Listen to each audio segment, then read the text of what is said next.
Talata faha 4 volana septambra taona 2024 ampifaliana ary tompoko vavy sy tompoko lahy no ahafahana indray mifampiresaka amintsika rehetra taorinan'izay 5 andro ny tsarana kely araka nefa nambara izay nanaovana ny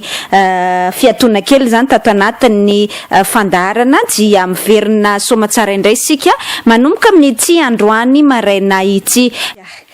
am'izao maraina izao satria moa androany zany ny fandarana an'io zany no fandarana voalohany andeha ataotsika hoe iverenana taorinan'izay ny alany sasatra izay dia loha hevitra anankiray tena somary ataoko hoe mafonja ary enjana zay no entiko aminareo eto amin'izao maraina izao natsitiky ny sehatra fanaraha-maso ny fiainam-pirenena na ny SeFaFi izy io tamin'ny herinandro lasa teo iny tsy valapatra amin'le voalaza le fanambarana antsika satria tena manazava mihitsy zany hoe tsy nitady an'izay décentralisation na fitsinjaram-pahefana izay akory ny fitondram-panjakana nandritra nireny adevitra mikasika ny décentralisation na fitsinjaram-pahefana natao teny anivony anteminera-pirenena ireny izay tsy nitady an'izay mihitsy ilay teo anivony fitondram-panjakana ary namelabelatra lavan'izay mikasika ny SeFaFi mbola mety isy taona ny amelabelarantsika an'izay fa ny oraisitsika amin'ity maraina ity dia ny mikasika indrindra ny paragraphe farany zany izay napetraky ny SeFaFi tao anatin'izay fanambarana nataony tamin'ny 12 volana septambra izay hoy izy hoe en attendant satria nyfantanina petra zany de naninona ary tsy natao tamin'ity taona ity ilay fifidianana be ny tanàna ny asakazahana nefa les lois sur la décentralisation hoe mila anaovana session manokana mihitsiny session extraordinaire mihitsy teo anivony anteminera-pirenena hoe andiniana mikasika an'izay décentralisation zay de hoe atao amin'ity taona ity zay fifidianana be ny tanàna izay rafitra voalohany ao anatin'ny fitsinjaram-pahefana fa rehefa vita le fandiniana an'le lalàna tsisy resaka intsony izay resaka fifidianana be ny tanàna izay ary tena namafa ny prime ministre lehibe ny gouvernement tamin'ny valandresako ampanao gazety nataony tamin'ny herinandro lasiny hoe tsy possible amin'ity taona ity ny fanaovana izay fifidianana be ny tanàna izay de hoy ny avy eo anivony SeFaFi hoe en attendant le refus d'organiser les élections communales entraînera des conséquences graves. Zany hoe ny fandava ny fitondram-panjakana tsy karakara ny fifidianana be ny tanàna amin'ity taona ity de isy fetraikany goavana be conséquences graves ary tena isy olana eo amin'ny lafiny institutionnelle mihitsiny ozy ny SeFaFi hoe autant dire que nous allons vers une crise institutionnelle majeure du fait de l'imprévoyance et de l'amateurisme de nos dirigeants noho ny tsy fahaizany fitsapatsapana ary indrindraindrindra tsy fitsinjovana mialohany zavatra hitranga ataony fitondram-panjakana misy amin'izao fotoana izao de miroso makany amina crise na rafim-panjakana goavana be tsika autant dire que nous allons vers une crise institutionnelle majeure ouya ny avy eo anivony SeFaFi de inona moa zay le ho azavaiko anareo raha vao tsisy ny olom-boafidy eo amin'ny be ny tanàna zany hoe olom-boafidy amin'ny commune zany be ny tanàna ny mpanolotsaina ny tanàna sy ny be ny tanàna de tsisy ny fifidianana régional sy ny fifidianana provincial fifidianana ara-paritra sy ny fifidianana araky ny faritany melohany volana me taona 2024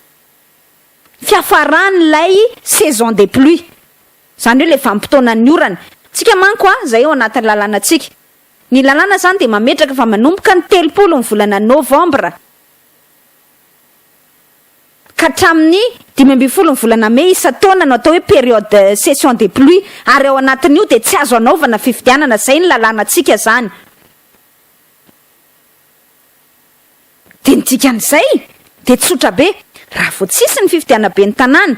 tsisy ny fifidianana ara-paritra tsisy ny fifidianana provincial na ny fifidianana ara-paritany meloha amin'ny volana me 2024 tsy possible zany mametraka ny Sénat tsy possible zany mametraka ny haute cour de justice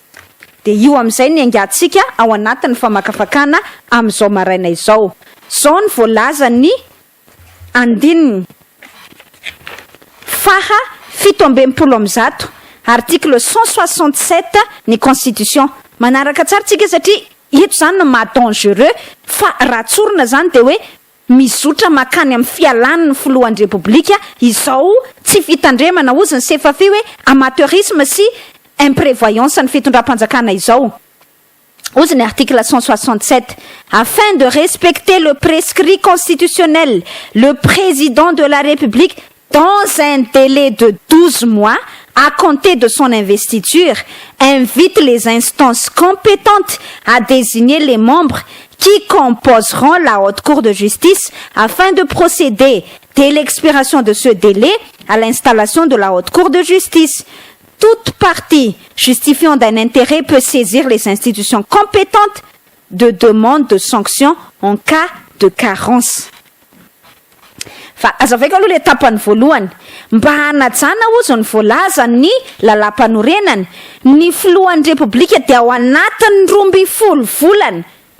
miainga amin'ny fotoana nanaovany investiture no manasa an'ireo rafitra isan-karazany manana fahefana amin'izany mba hanendran'ireo mpikambana ao anatin'ny haute cour de justice ary anendro izy an'izay mpikambana ao anatin'ny haute cour de justice izay raha vao tapitra ny 12 volana no mely lalam-panorenana azy. Io 12 volana io de mety hitenitsika hoe eny mbola amin'ny volana janoary taona 2024 nge zany 25 janvier 2015 nge zany vao fepitaona nomeny lalam-panorenana ho an'ny filohan'ny repoblika hananganana an'le haute cour de justice de tena marina tokoa zany. Ohatrany eny mbola amin'ny volana janoary nge zany tsika vao mametraka devitra hoe tafatsangana sa tsy ilay haute cour de justice fa saingy zao mba hahafahanao manangana an'le haute cour de justice tompoko de misy fepetra maromaro ao mbola ny lalam-panorenana ihany no horaisitsika. De zao ny voalazany izay lalam-panorenana izay. Voalazan'io lalam-panorenana io dia mivaky tahaka izao. Ny haute cour de justice ozy ao amin'ny andininy fa 430 article 136 ny constitution de reto avy ny rafiny olona mandrafitra azy misy 12 mpikambana mandrafitra ny haute cour de justice. Voalohany aloha premier président de la cour suprême, faharoa manarakaraka an'izany 2 présidents de chambre de la cour de cassation, fahatelo 2 premiers présidents de cour d'appel, fahaefatra 2 députés titulaires et 2 députés suppléants élus en début de législature par l'Assemblée nationale. Tsika mahafantatra fa efa nanomboka tamin'ny volana febroary ny législature na ny fepitao-piasany ny anteminera-pirenena misy amin'izao fotoana izao efa tokony zany raha nanaja ny lalam-panorenana ny fidy an'ireo mpikambana ao anatin'ny haute cour de justice solombavambahoaka 2 tompo-toerana 2 mpisolo-toerana. Io zany aloha de efa tsy voajantsika io alinea fahaefatra ao anatin'ny lalam-panorenana andininy fa 430 io fa ity ny tena zava-doza. Ny anisany mandrafitra ny haute cour de justice ihany koa araka ny andininy fa 430 io ao amin'ny alinea fadimy 2 sénateurs titulaires et 2 sénateurs suppléants élus en début de législature par le Sénat. Zany hoe le haute cour de justice ihany koa akoatra ny solombavambahoaka anankiroa mpisolo-toerana sy solombavambahoaka anankiroa tompo-toerana zay fidina ny fiandohaniny ny fanombohany ny fitao-piasany ny anteminera-pirenena de misy sénateur ihany koa. Raha tsorintsika mazava zany de hoe tsy afaka mitsangana ny haute cour de justice raha tsy efa mipetraka ny Sénat ka efa misy an'ireo sénateur anankiroa reo mpisolo-toerana ary anankiroa mpandimby-toerana tompo-toerana handrafitra n'izay haute cour de justice izay. De ozy izy indray tsika hoe eny mbola azo atao nge zany fa zao indray le Sénat indray mbola tsy mipetraka amin'izao tsika miteny zao. De ndao indray any jerefa tsika ny lalam-panorenana inona indray ary mandrafitra n'le Sénat de ozy ihany ny andininy faraka amin'ny 20 ao anatin'ny lalam-panorenana hoe le Sénat représente les collectivités territoriales décentralisées et les organisations économiques et sociales. Il comprend pour 2 tiers des membres élus en nombre égal pour chaque province. Et pour 1 tiers des membres nommés par le président de la République. Ny roa pahatelo mpikambana ao anatin'ny Sénat tompoko de olo mpikambana voafidy isaky ny faritany. Midika zay fa tsy maintsy ataonao ny fifidianana provincial aloha. andininy faraka amin'ny valopolo ny lalam-panorenana ny roapatelo mpikambana ao anatin'ny Sénat tompoko de olom-boafidy ny ray apatelony olona tendreny ny filohan'ny République. Azontsika tsara zany zay mila mitsangana le haute cour de justice fa mba ahafahana manangana le haute cour de justice de mila Sénat satria misy mpikambana sénateur ao anatin'ny haute cour de justice io mba ahafahana mametraka n'izay sénateur ao anatin'ny haute cour de justice zay mila efa nanao fifidianana Sénat zany tsika fifidianana sénateur zany tsika ny lalàna ihany de milaza manao ao amin'ny andininy faharoa amby valopolo hoe ny fomba fifidianana ny Sénat fifidianana sénateur zany mpikambana ao anatin'ny Sénat zany any antemneran-doolona de apetraka ny loi organique mbola tsy mipetraka io loi organique io amin'izao fotoana izao nefa de mipetraka tsara ao anatin'ny lalam-panorenantsika ihany koa lalam-panorenantsika ihany koa milaza mazava hoe ny Sénat ny fomba fifidianana zany anireo ataotsika hoe mpikambana ao anatin'ny province andininy fa valo amby dimapolo amby zato article 158 ny constitution de milaza manao hoe misy feokira mandeha ty anatin'ny kasikako milaza manao hoe ny chef de province élu au suffrage universel zany hoe tsy maintsy manao fifidianana any amin'ny faritany zany tsika élection provinciale zany tsika vao afaka manendry andreo mpikambana ao anatin'ny province ireo izay anisany tompo-tanana sy manana anjara andraikitra ao anatin'ny fifidianana Sénat io moa loi organique mamatra azy fa raha ny teo aloha zany de misy andraikitra hoe ben'ny tanàna misy rafitra hoe ben'ny tanàna ny conseil municipal régional sy ny sisa mifidy an'izay sénateur izay satria grands électeurs manko no mifidy an'izay sénateur izay asa raha azontsika zany zay fanazavana apetraka izay fanazavana zany de tsotra be ary mazava tsy maintsy tsika mipetraka daholo aloha le collectivité territoriale décentralisée ary ao anatin'ny lalam-panorenana ihany tompoko de milaza mazava fa ny collectivité territoriale décentralisée dia ny commune ny région ary ny province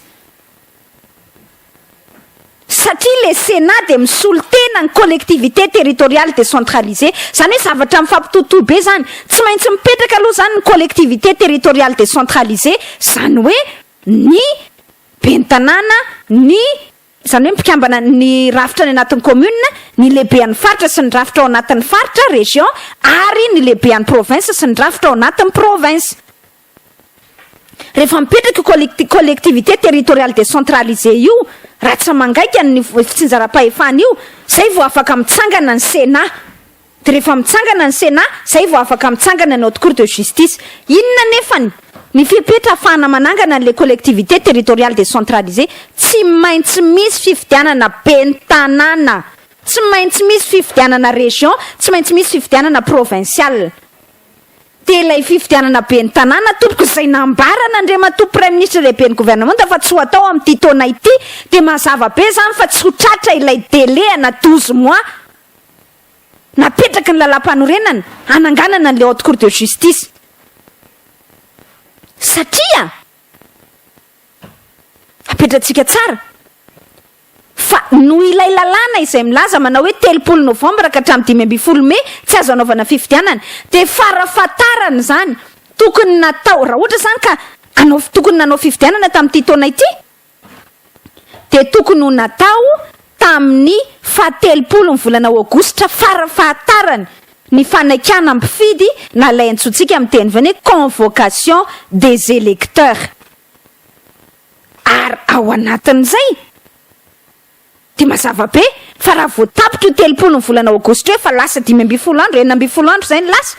tsy azo atao tsony zany manao convocation des électeurs satria tsy azo atao tsony manao fifidianana efa mazava zany fa tsy azo atao intsony manao fifidianana amin'ity taona ity de rehefa tsy azo atao intsony manao fifidianana amin'ity taona ity tsy raikitra zany ny fifidianana communale tsy mipetraka zany ny collectivité territoriale décentralisée satria tsy raikitra ihany koa zany région tsy raikitra ny province fifidianana io dikan'izay zany tsy possible mametraka Sénat dikan'izay tsy possible mametraka haute cour de justice raha ohatra moa ka mba tsy possible ohatran'izao ka tsy de maninona loatra fa zao ary zao ozy izy ny lalam-panorenana hoe en ce qui concerne le président de la République, exceptionnellement, l'instance compétente est la haute cour constitutionnelle qui serait autorisée à prendre les sanctions qu'aurait pu prendre la haute cour de justice si elle était installée. Zany hoe afidikako amin'ny teny malagasy de hoe ho an'ny filohan'ny repoblika tranga manokana io rehefa mbola tsy mitsangana ny haute cour de justice ozy de ny haute cour constitutionnelle na ny HCJ fitsarana avy malalam-pandrena no mandray ny sazy ho an'ny filohan'ny repoblika ary io haute cour constitutionnelle io de miasa manao tahaka ny haute cour de justice si elle était installée, qui serait autorisée à prendre les sanctions qu'aurait pu prendre la haute cour de justice si elle était installée. De zao eo ambombony io article 167 le niteneniko anareo teo adikako aloha ny tapany voalohany de adikako amin'izay ny tapany faharoa ozy ny article 167 toute partie justifiant d'un intérêt peut saisir les institutions compétentes de demande de sanction en cas de carence. Inona moa ny sanction? Inona moa ny sazy ho an'ny filohan'ny repoblika rehefa tsy mitsangana ny haute cour de justice? Fionganana, fanalana azy eo amin'ny toerany, déchéance satria non respect, violation grave de la constitution izay ambarany lalam-pandrenana ao amin'ny andininy askely vetivety fa jerevako amintsika ambarany lalam-panorenana ao amin'ny fa 130 fa ny fandikanana io lalam-panorenana io violation grave de la constitution de mitarika déchéance izany hoe ny tsy fananganany ny filohan'ny repoblika ny haute cour de justice ao anatin'ny 12 volana io de mety tsy mety fa mitarika ny fionganany mihitsiny mitarika zany ny déchéance amin'ny filohan'ny repoblika raha vakitsika io voalaza ny lalam-panorenana io de mety tenitsika hoe eny zany déchéance zany inge en théorie de mitombony zany hoe raha ohatra resana ohatran'izao de mitombona fa iza nanao azy en pratique de io le voalazan'le andininy fa 17 am'zato mivakiko anareo teo hoe toute partie justifiant d'un intérêt peut saisir les institutions compétentes de demande de sanction en cas de carence. Io zany na de haute cour constitutionnelle aza no iantefany zay fangatahana izay de haute cour constitutionnelle tsy amin'ny haute cour constitutionnelle azy fa manao ny andraikitry ny haute cour de justice io haute cour constitutionnelle io zany hoe tsy mipetraka tsony zany aloha le hoe iza ihany no manana fahefana afaka manao saisine ny haute cour constitutionnelle ohatra hoe ny ankarana ny misy isana solombavambahoaka voafaritra na filohana institution na lehibe na collectivité territoriale décentralisée tsia satria tsy amin'ny haute cour constitutionnelle azy ny haute cour constitutionnelle no mitsara amin'izay fotoana izay fa amin'ny haute cour de justice azy tsy mitombona itsony zany aloha le hoe ny député ihany fa rehefa nizana izy ka afaka manamarina hoe misy intérêt anay tompoko ny fananganana ny haute cour de justice io de afaka manao saisine ny haute cour constitutionnelle izay manao ny andraikitry ny haute cour de justice mangataka n'izay déchéance amin'ny filohan'ny repoblika izay zany hoe raha tsorina amin'ny fomba mazava zany zay zavatra teneniko izay de tsotra misy groupe na citoyen raha pitsy afaka pitso na misy groupe na magistrat raha pitsy afaka pitso mitsangana groupe na avocat groupe na pahelalana milaza izy manao hoe zay tompoko de manamarina eo anatrehan'ny haute cour constitutionnelle fa mijustifie intérêt zay le tenen'le lalàna hoe toute partie justifiant d'un intérêt zay tompoko de manana intérêt mihitsy aminay de tsy possible intsony ny ananganana ny haute cour de justice io noho tsy fanaovana amin'ny fifidianana be ny tanàna fifidianana régional fifidianana ara-paritra ka tsy mahatafatsangana ny tsy mahatafatsangana ny sénat satria le sénat de tsy maintsy mbola fifidianana amin'ny alalan'ireo collectivité territoriale décentralisée reo ka zahay tompoko de mangataka aminareo haute cour constitutionnelle amin'ny haute cour de justice ianareo article 167 ny constitution mangataka izahay ny fanesorana ny filohan'ny repoblika eo amin'ny toerany déchéance vokatr'izay tsy fanajany ny lalam-panorenana izay tsy miandry tsony zany ianao hoe incarany député satria la solde n'le fitondram-panjakana moa le incarany député tsy miandry tsony zany ianao hoe lehibe na collectivité territoriale décentralisée na lehibe na lehibe na institution chef d'institution raha ohatra ka mahatsapa ianao fa manana intérêt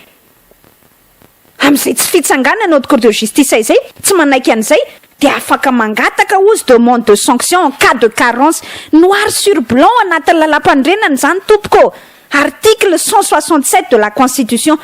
tokony andiny tena le filohan'ny repoblika fa raha pitsy afaka pitso zany de afaka izay parti manamarina na groupena citoyen azy na société civile na iza ka afaka manamarina n'izay intérêt zay toute partie justifiant d'un intérêt de afaka mangataka eo anatreha notre cour constitutionnelle zay manao ny andraikitry notre cour de justice hiprononcer an'izay déchéance amin'ny filohan'ny république izay tsy andrasanao tsony eo amin'ny janvier 2014-2015 satria maninona efa tapitra tamin'ny 30 août eo le fahafahana manao convocation des électeurs fahafahana manao fifidianana ary de toutes les façons impossible anaovana fifidianana commune région province sénat ao anatin'ny efa bolana farany zany hoe septembre octobre novembre décembre mialohan'le janoary 2015 impossible nanaovana fifidianana andreo fifidianana anakefatra ireo raha iza moa tsy vitatsika ao anatin'ny taona fifidianana communal aza tsy vitatsika efa misy vola ao anatin'ny PASEM maika efa mbola hitady vola hoe régional provincial sénatorial impossible zany hoe efa voafaritra voaporofo mazava fa voatapitra ny datiny 3 aogositra nahafahana nanao convocation des électeurs ary voalaza ny fitondram-panjakana fa tsy possible nanaovana fifidianana communal amin'ity taona ity de efa afaka mihetsika an'izay olona rehetrarehetra mihetsika zany hoe justifiant d'un intérêt mangataka an'le sanction ho an'ny filohan'ny république en cas de carence amin'ny tsy fametrahana ny haute cour de justice io. En ce qui concerne le président de la République, exceptionnellement, l'instance compétente et la haute cour constitutionnelle qui serait autorisée à prendre les sanctions qu'aurait pu prendre la haute cour de justice si elle était installée. Ni tsy fananganana tompoko ny haute cour de justice de motifana déchéance ho an'ny filohan'ny république araka ny voalaza ny andininy fa raiky amin'ny 30 milaza manao hoe le président de la République n'est responsable des actes accomplis liés à l'exercice de ses fonctions qu'en cas de haute trahison, de violation grave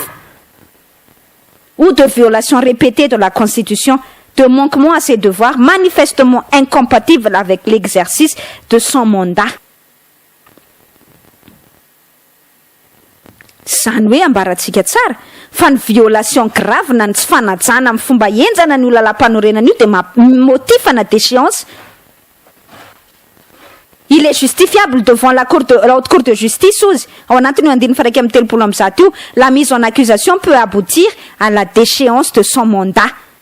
Zany hoe azo angatahana ny déchéance na ny fialana ny filohan'ny république eo amin'ny toerany raha vao tsy nanangana le haute cour de justice izy. Nefa efa voaporofitsika mazava zany fa tsy ho tafatsanga ny haute cour de justice io vao tsy nanao ny fifidianam-peny tanàna izay tokony mitarika ny fifidianan'ireo collectivité territoriale décentralisée province sy région izay tokony mitarika ny fifidianana ny sénat na ny fifidianana ny anteminaran-doholona. Grave zany zavatra tenentsika zany ary zay ny mahatonga ny SeFaFi efa natsidika sahady manao hoe autant dire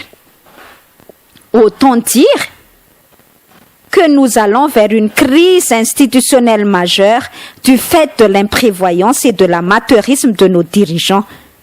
Zany hoe mizotra isika io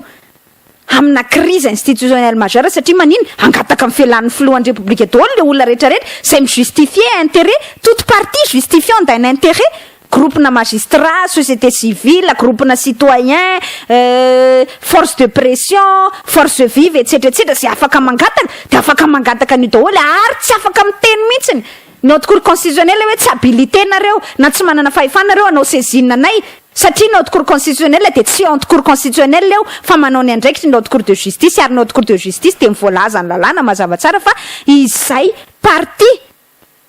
mijustifier intérêt de afaka mangataka amin'ny haute cour constitutionnelle demande de sanction en cas de carence ary les sanctions de mazava déchéance satria violation grave en constitution io. Zay natonga antsika ny teny hoe tsy naleo ihany ve mba natao tamin'ity taona ity le fifidianam-peny tanàna fa zao moa zany efa tara loatra de inona zany no ataony ny fitondram-panjakana ahoana zany ny débat manomboka eo. Zay natonga na ny tena anareo hoe tena manomboka izao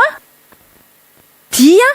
mila mandinika ny fitondram-panjakana hoe inona marina ny lalak'izorany aiza marina ny tiany ale satria ho adevitra be io resaka io ary ny SeFaFi nanokatra an'le adevitra nazavaintsika tsara amin'ny antsipireny izy mba hazahoantsika rehetra an'izay de miara-mandinika an'izay a ny be sy ny maro.